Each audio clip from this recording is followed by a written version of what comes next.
ತ್ರಿವರ್ಣ ಸ್ಪೆಷಲ್ಗೆ ಸ್ವಾಗತ. ನಾನು BM ಹನೀಫ್. ಪರಪ್ಪನ ಅಗ್ರಹಾರ ಜೈಲಿನಲ್ಲಿರುವಂತಹ ಡಿ ಬಾಸ್ ಆರೋಗ್ಯ ಹೇಗಿದೆ?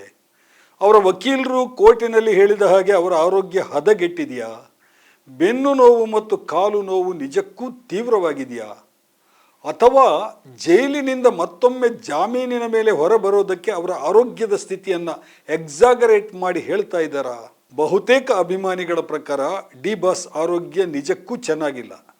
ಕೋರ್ಟ್ ಅವರ ಚಿಕಿತ್ಸೆಗಾಗಿ ಮತ್ತೆ ಜಾಮೀನು ಕೊಡಬೇಕು. ಆದರೆ ಅಭಿಮಾನಿಗಳಲ್ಲದವರು ಈ ಮಾತನ್ನು ನಂಬ್ತಾ ಇಲ್ಲ. ಬೆನ್ನು ನೋವು ಕಾಲು ನೋವು ಇರಬಹುದು, ಆದರೆ ಜಾಮೀನಿನ ಸಲುವಾಗಿ ಅದನ್ನು ವಕೀಲರು ಬಹಳ ದೊಡ್ಡದಾಗಿ ಬಿಂಬಿಸ್ತಾ ಇದ್ದಾರೆ ಅಷ್ಟೇ ಅಂತ ಅವರು ಹೇಳ್ತಾರೆ. ಸತ್ಯ ಈ ಎರಡೂ ಹೇಳಿಕೆಗಳ ನಡುವೆ ಇದ್ದ ಹಾಗಿದೆ. ಸದ್ಯಕ್ಕೆ ದರ್ಶನ್ಗೆ ಜೈಲಿನಲ್ಲಿ ಹಾಸಿಗೆ ತಲೆದಿಂಬು ಕೊಡೋದ್ರ ಬಗ್ಗೆನೇ ಕೋರ್ಟ್ನಲ್ಲಿ ವಿಚಾರಣೆ ನಡೀತಾ ಇದೆ. ವಿಚಾರಣಾಧೀನ ಕೈದಿಗಳಿಗೆ ಹಾಸಿಗೆ ದಿಂಬು ಕೊಡಬಾರದು ಅಂತ ಏನಿಲ್ಲ. ಸರ್ಕಾರದ ಖರ್ಚಿನಲ್ಲಿ ಕೊಡೋದಿಲ್ಲ, ಕೈದಿಯ ಸ್ವಂತ ಖರ್ಚಲ್ಲಿ ಕೊಡಬಹುದು. ಆದರೆ ಹಾಗೆ ಕೊಡಬಹುದು ಅಂತ ಜೈಲಿನ ಅಧೀಕ್ಷಕರು ಆದೇಶ ಹೊರಡಿಸಬೇಕು. ಮೊನ್ನೆ ಕೋರ್ಟಿನಲ್ಲಿ ಈ ಕುರಿತೆ ವಾದ ಪ್ರತಿವಾದ ನಡೆದಿದೆ. ಆರೋಗ್ಯ ತೀವ್ರ ಹದಗೆಡ್ತಾ ಇದೆ, ಬೆನ್ನು ನೋವು ಕಾಲು ನೋವು ಜಾಸ್ತಿ ಆಗಿದೆ, ಕುಂಟುತ್ತಾ ನಡೀತಿದ್ದಾರೆ, ಹಾಸಿಗೆ ದಿಂಬಿಗೆ ಅನುಮತಿ ಕೊಡಿ ಅಂತ ಡಿ ಬಾಸ್ ಪರ ವಕೀಲರು ಒತ್ತಾಯಿಸಿದ್ದಾರೆ. ಕೋರ್ಟ್ ಈ ಅರ್ಜಿಯನ್ನು ಈ ಸಲ ಬಹಳ ಗಂಭೀರವಾಗಿ ಪರಿಗಣಿಸಿದೆ. ಆದರೆ ಕಣ್ಣಾರೆ ಪರಿಸ್ಥಿತಿ ನೋಡಿದ ಬಳಿಕ ನಿರ್ಧಾರ ಅಂತ ಜಡ್ಜ್ ಹೇಳಿದ್ದಾರೆ. ಈ ಹಿನ್ನೆಲೆಯಲ್ಲಿ ಲೀಗಲ್ ಸರ್ವಿಸ್ ಅಥಾರಿಟಿಯ ಸ್ಪೆಷಲ್ ಟೀಮ್ ಪರಪ್ಪನ ಅಗ್ರಹಾರ ಜೈಲಿಗೆ ಭೇಟಿ ನೀಡಿದೆ. 2 ಗಂಟೆಗಳ ಕಾಲ ಜೈಲಿನ ಸ್ಥಿತಿಗತಿಯನ್ನು ಪರಿಶೀಲಿಸಿದೆ. ದರ್ಶನ್ ಅವರು ಇದ್ದ ಏಕಾಂಗಿ ಸೆಲ್ಗೆ ಈ ತಂಡ ಮೊದಲು ಭೇಟಿ ಕೊಟ್ಟಿದೆ. ಬಳಿಕ ಈಗ ದರ್ಶನ್ ಅವರನ್ನು ಶಿಫ್ಟ್ ಮಾಡಿರುವಂತಹ ಕೋಣೆಗೆ ಹೋಗಿದೆ. ಅಧಿಕಾರಿಗಳು ಮತ್ತು ಸಿಬ್ಬಂದಿಯನ್ನು ದೂರ ಕಳಿಸಿ ದರ್ಶನ್ ಅವರನ್ನು ಮತ್ತು ಅವರ ಜೊತೆಗಿರುವಂಥ ಕೈದಿಗಳನ್ನು ಅಲ್ಲಿಯ ಪರಿಸ್ಥಿತಿ ಬಗ್ಗೆ ವಿಚಾರಿಸಿದೆ ಅಂತ ಸುದ್ದಿ ಬಂದಿದೆ.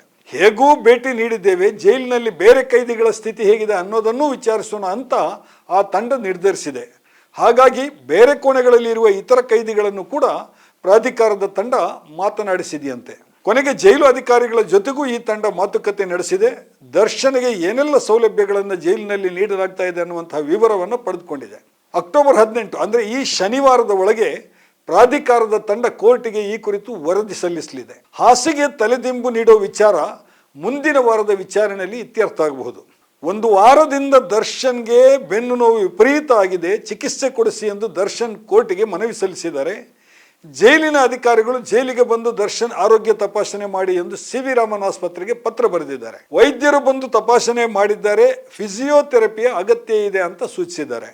ಸದ್ಯಕ್ಕೆ ವಾರಕ್ಕೆ 2 ಸಲ ಫಿಸಿಯೋಥೆರಪಿ ಜೈಲಿನಲ್ಲೇ ಮಾಡಿದರೆ ಸಾಕು ಅಂತ ಕೂಡ ವೈದ್ಯರು ಹೇಳಿದ್ದಾರಂತೆ.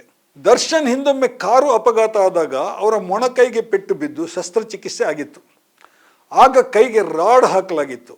ಈಗ ಆ ಮೊಣಕೈ ಕೂಡ ನೋವು ಹೆಚ್ಚಾಗಿದೆ ಅಂತ ದರ್ಶನ್ ಜೈಲು ಅಧಿಕಾರಿಗಳಿಗೆ ತಿಳಿಸಿದ್ದಾರೆ. ಇದೆಲ್ಲ ಸರಿ, ಆದರೆ ದರ್ಶನ್ಗೆ ಬೆನ್ನು ನೋವಿಗೆ ಆಪರೇಷನ್ ಅಗತ್ಯ ಇದೆಯಾ? ಆಪರೇಷನ್ ಮಾಡಬೇಕು ಅಂತ ಹೇಳಿನೇ ಹಿಂದೆ ಒಮ್ಮೆ ಜಾಮೀನು ಕೊಟ್ಟಿತ್ತಲ್ವಾ? ಆವಾಗ ಆಪರೇಷನ್ ಏಕೆ ಆಗಲಿಲ್ಲ? ಈಗ ಮತ್ತೆ ಆಪರೇಷನ್ ಅನಿವಾರ್ಯ ಅಂದರೆ ಕೋರ್ಟ್ ಜಾಮೀನು ಕೊಡುತ್ತಾ? ಈ ಎಲ್ಲ ಪ್ರಶ್ನೆಗಳು ಅಭಿಮಾನಿಗಳನ್ನು ಕಾಡ್ತಾ ಇದೆ. ದರ್ಶನ್ಗೆ ವಿಪರೀತ ಬೆನ್ನು ನೋವು ಮತ್ತು ಕಾಲು ನೋವು ಇದೆ ಅನ್ನೋದು ಬಹಿರಂಗವಾಗಿ ಗೊತ್ತಾದದ್ದೇ 2024ರ ಕೊನೆಯಲ್ಲಿ. ಅಂದರೆ ರೇಣುಕಾಸ್ವಾಮಿ ಮರ್ಡರ್ ಕೇಸಿನಲ್ಲಿ ಸಿಕ್ಕಿ ಬಿದ್ದು ಜೈಲು ಸೇರಿದ ಬಳಿಕ.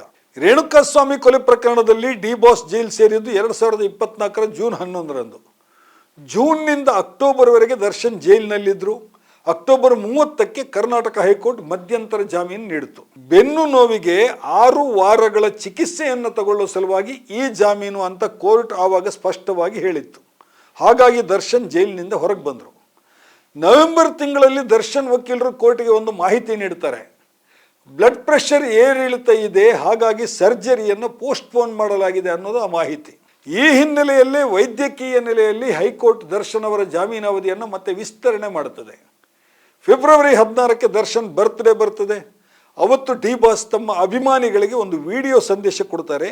ಈ ಸಂದೇಶದಲ್ಲೂ ಕೂಡ ಸರ್ಜರಿಯ ಬಗ್ಗೆ ಪ್ರಸ್ತಾಪ ಇದೆ. ಬರ್ತ್ಡೇ ಸಲುವಾಗಿ ಯಾರೂ ನನ್ನ ಮನೆ ಹತ್ರ ಬರಬೇಡಿ, ಕಾಲು ನೋವು ಮತ್ತು ಬೆನ್ನು ನೋವಿನಿಂದಾಗಿ ನನಗೆ ಹೆಚ್ಚು ಹೊತ್ತು ನಿಂತೇ ಇರೋದಕ್ಕೆ ಆಗೋದಿಲ್ಲ, ಸರ್ಜರಿ ಬಗ್ಗೆ ಡಾಕ್ಟರ್ ಜೊತೆಗೆ ಕನ್ಸಲ್ಟೇಷನ್ ನಡೀತಾ ಇದೆ ಅಂತ ಆ ಸಂದೇಶದಲ್ಲಿ ದರ್ಶನ್ ಹೇಳ್ತಾರೆ. ಈ ಮಧ್ಯೆ ಇಷ್ಟೆಲ್ಲ ಆಗೋವಾಗ ರಾಜ್ಯ ಸರ್ಕಾರ ಜಾಮೀನಿನ ವಿರುದ್ಧ ಸುಪ್ರೀಂ ಕೋರ್ಟ್ ಮೆಟ್ಟಲೇರಿತ್ತು. ಆಗಸ್ಟ್ನಲ್ಲಿ ಸುಪ್ರೀಂ ಕೋರ್ಟ್ ಜಾಮೀನನ್ನು ರದ್ದುಗೊಳಿಸುತ್ತದೆ. ದರ್ಶನ್ ಜೈಲಿನಿಂದ ಹೊರಗೆ ಬಂದ ಬಳಿಕ ಸಾಕ್ಷ್ಯಗಳ ತಿರುಚುವಿಕೆ ಆಗ್ತಾ ಇದೆ ಅನ್ನುವಂತಹ ಅನುಮಾನವನ್ನು ಸುಪ್ರೀಂ ಕೋರ್ಟ್ ವ್ಯಕ್ತಪಡಿಸ್ತದೆ. ಮತ್ತೆ ದರ್ಶನ್ ಪರಪ್ಪನ ಅಗ್ರಹಾರದ ಜೈಲು ಸೇರ್ತಾರೆ.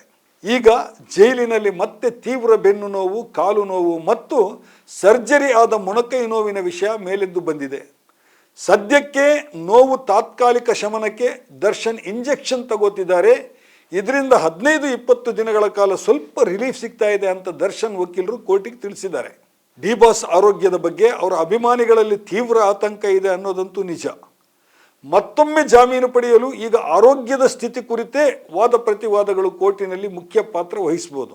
ಆದರೆ ಸುಪ್ರೀಂ ಕೋರ್ಟಿನ ಕಟುವಾದ ಒಪಿನಿಯನ್ ಹಿನ್ನೆಲೆಯಲ್ಲಿ ಹೈಕೋರ್ಟ್ ಮತ್ತೊಮ್ಮೆ ಜಾಮೀನು ನೀಡಬಹುದೇ? ಈ ಪ್ರಶ್ನೆ ನಮ್ಮ ಮುಂದಿದೆ.